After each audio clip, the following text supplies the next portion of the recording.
नमस्ते दोस्तों। आज हम सुनेंगे एक छोटी सी कहानी जिसका नाम है पिता का बलिदान। एक छोटे से गांव में मोहन अपने बेटे के साथ रहता था। उसकी एक आंख नहीं थी। उसकी बीवी भी उनके साथ बहुत मजे से रहा करती थी। ऐसे ही कुछ दिन बीतते गए। एक दिन उनका बेटा सारे दोस्तों के साथ खेलने के लिए चला गया।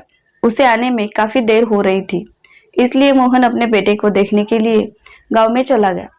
सारे दोस्त उसे देखकर डरने लगे। उसने कहा, यह कैसा आदमी है, इसकी एक आंख नहीं है और कैसा दिख रहा है। सारे बच्चे यहाँ वहां दौड़ने लगे। मोहन का बच्चा आया और डांटने लगा, पिताजी, कितनी बार कहा है कि जब भी मैं गांव में जाऊं तो आप मेरे पीछे मत आया करना। मुझे आपकी शर्म आती है। आपकी एक आंख नहीं है। कितना बदसूरत है आपका चेहरा। इस कारण मैं आपको मेरे पीछे आने से मना करता हूँ, लेकिन आप है कि मेरे पीछे आ ही जाते हैं। उसने कहा, ठीक है, तुम समय पर घर आ जाया करो, तो फिर मैं नहीं आऊंगा। वह अपने बच्चे को लेकर घर चला गया। बच्चे के माँ ने कहा, इतनी देर हो गई, कहाँ खेलने गया था? घर आने का दिख नहीं रहा था, ऊपर से अपने पिताजी पर चिल्लाता है, शर्म नहीं आती? तो उसने कहा, माँ, मुझे कितनी भी देर क्यों ना हो जाए, पिताजी को मत भेजना। हो सके तो तुम आ जाना। पिताजी को क्यों भेजती हूँ? सारे दोस्त हंसते हैं मुझ पर। कैसे पिताजी है तुम्हारे?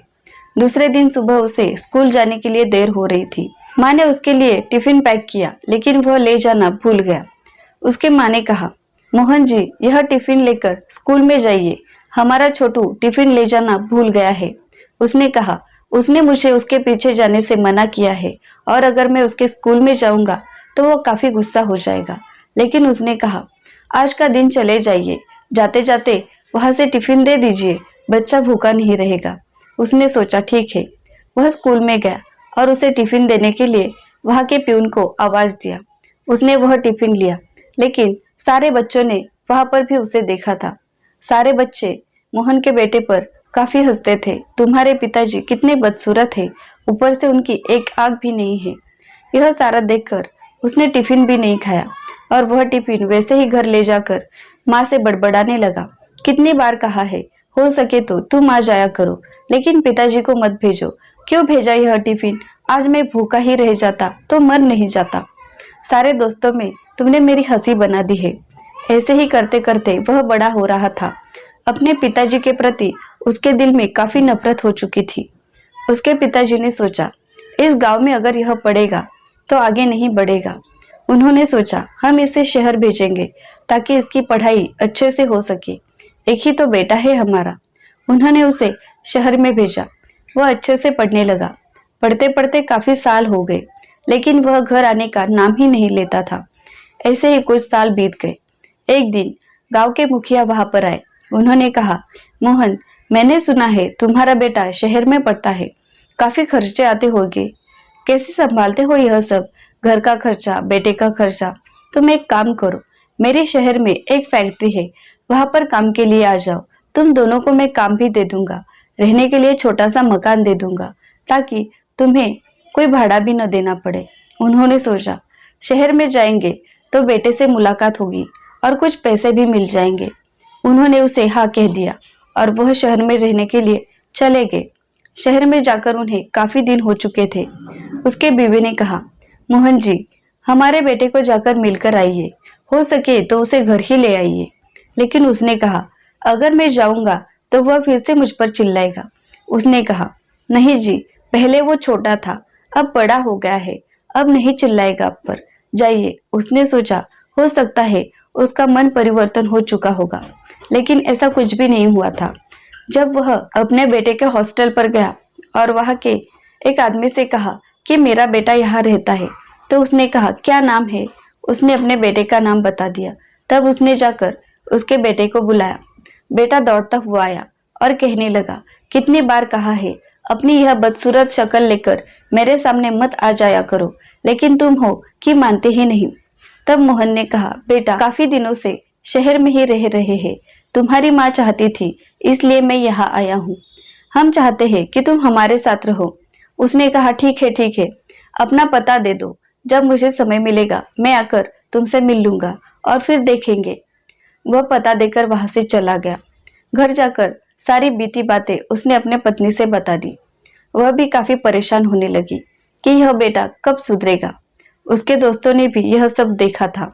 उन्होंने पूछा, तुम्हारे पिताजी है? उसने कहा, नहीं, हमारे यहाँ का नौकर है। उस पर एक दोस्त ने कहा, क्यों झूठ बोलता है यार, हमने सुना कि यह तुम्हारे पिताजी है। अपने पिताजी के प्रति इतनी भी नफरत अच्छी नहीं होती है। जिन्हें पिताजी नहीं है उनके बारे में सोचो, और जिनकी तुम्हें शर्म आती है वही तो तुम्हारे हॉस्टल के पैसे देते हैं, पढ़ाई के पैसे देते हैं, वो लेने के लिए तुम्हें शर्म नहीं आती। और पिता के बारे में बोलते वक्त तुम्हें शर्म आती है। कैसे आदमी हो तुम, शर्म आती है तुम जैसे लोगों को दोस्त कहने हुए भी। ऐसे ही कुछ दिन बीत गए। उसने अपने माँ से जाकर कहा, मैं आपके साथ आकर रह नहीं सकता क्योंकि मेरा कॉलेज यहाँ से काफी दूर है और मुझे एक अच्छी ऑफर आई है जिस कारण मैं यहाँ से बाहर जाने वाला हूँ। काम के सिलसिले में वह वहां से चला गया। ऐसे ही काफी साल बीत गए। ना बेटे की कोई खत आता था, ना ही वो खुद मिलने आता था। ऐसे ही एक दिन मोहन मार्केट में घूम रहा था, तभी उसके बेटे का एक दोस्त उसके सामने आया और कहने लगा, अंकल जी, पहचाना आपने मुझे? तब उसने कहा, नहीं बेटा। उसने कहा, याद है आपको, एक बार आप हमारे हॉस्टल पर आए थे, तब मैंने आपको देखा था। कैसा है अब आपका बेटा? तब उसने कहा, काफी सालों से ना तो वो हमें मिला है, ना ही उसने हमें कुछ खत लिखे हैं। काम के सिलसिले में बाहर गया है, काफी काम होगा ना, इसलिए खत भी नहीं लिख पा रहा। तब उसके दोस्त ने कहा, कैसी बात करते हो अंकल जी, उसे यहाँ लौटकर काफी साल हो चुके हैं, उसकी शादी हो गई है और उसे एक 3 साल की बेटी भी है। यह सुनकर मोहन चौंक गया। उसने कहा, लेकिन हमें तो कुछ भी नहीं पता। उसने दूर से ही मोहन जी को उनके बेटे का घर दिखा दिया और उसे फोन आया, इस कारण वह वहां से चला गया। मोहन जी घर लौटे, सारी बात अपने पत्नी से कही। तब उसने कहा, फिर आप उसे मिलने क्यों नहीं गए? बेटे को, बहू को यहाँ पर क्यों नहीं लेकर आए?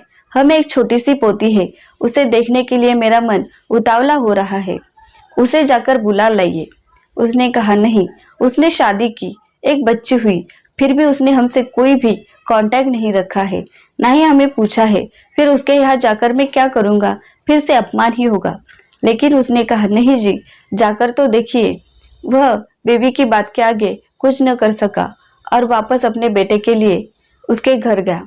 जब उसने डोरबेल बजाई तो उसके छोटी से बच्ची ने दरवाजा खोला, क्योंकि दरवाजा खुला ही था, और सामने मोहन को देखकर वो जोर जोर से चिल्लाने लगी। उसके पिताजी जब आए तो उसने कहा, क्या हुआ बेटा? उसने कहा, एक राक्षस है हमारे घर के सामने। उसने देखा तो उसके पिताजी है। उसने कहा, तुम अंदर जाओ, मैं इस राक्षस को भगाता हूँ। और वह जाकर अपने पिताजी पर जोर जोर से चिल्लाने लगा। इस कारण मोहन वहां से चला गया।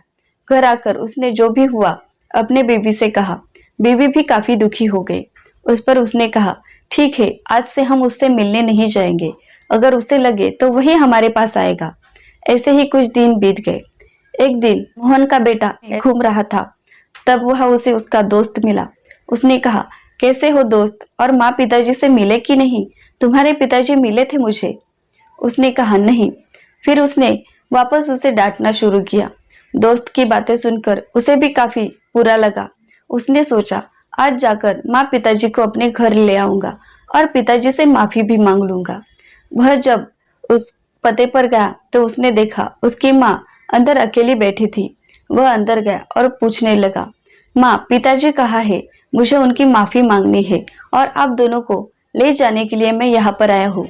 तब उसने पीछे दीवार पर टंगी हुई तस्वीर की तरफ इशारा किया और कहा, तुम्हारे पिताजी अब यहाँ पर है, जो भी कहना है इनसे कहो। तब वह रोने लगा।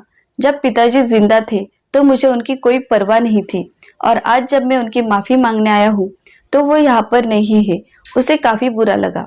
तब उसके माँ ने कहा, तुम्हें तुम्हारे पिताजी की शक्ल देखकर जो शर्म आती है, उसके पीछे जो कारण है वो मैं आज तुम्हें बताने वाली हूँ। तुम्हारे पिताजी ने मुझे मना किया था कि उसे यह बात कभी पता नहीं चलनी चाहिए, लेकिन आज वह बात मैं तुम्हें बताने वाली हूँ। तुम्हारे पिताजी जन्म से ऐसे नहीं थे, वो काफी भले चंगे थे। एक बार हमारे घर के बाहर कुछ बच्चे गिल्ली डंडा खेल रहे थे। उसमें से एक गिल्ली आकर तुम्हारे आंख पर लगी थी। जब तुम 3 साल के थे, तुम्हारी एक आंख चली गई थी।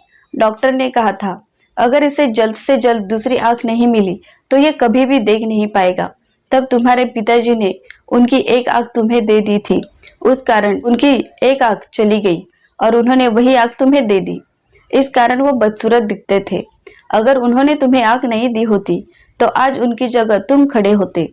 यह सुनने के बाद वो फूट फूट कर रोने लगा और उसने कहा, जो कुछ भी मुझसे हुआ वो माफी के लायक है नहीं, लेकिन अब मैं कुछ नहीं कर सकता।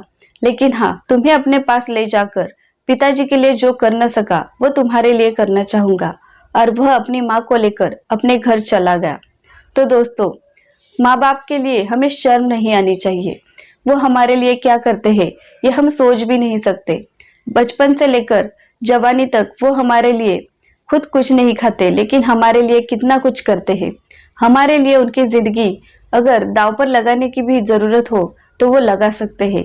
लेकिन हम क्या करते हैं, जब उन्हें जरूरत होती है तो धक्के मार के घर से निकालते हैं और उन्हें भला बुरा कहते हैं। ऐसा नहीं करना चाहिए। इंसान आखिर कैसा भी हो, आखिर वो माँ बाप ही होते हैं। अच्छे हो या बुरे हो, इंसान तो इंसान ही होता है ना। इसीलिए कभी भी किसी की सुंदरता देखकर प्यार नहीं करना चाहिए। कोई कैसा भी हो, सिर्फ एक नजरिया होना चाहिए कि यह भी तो इंसान ही है और सबके साथ अच्छे से पेश आना चाहिए। ऐसे ही नई नई कहानियां सुनने के लिए हमारे चैनल को सब्सक्राइब करें और अगर आपको हमारी कहानी अच्छी लगी हो तो कमेंट करके जरूर बताना। धन्यवाद।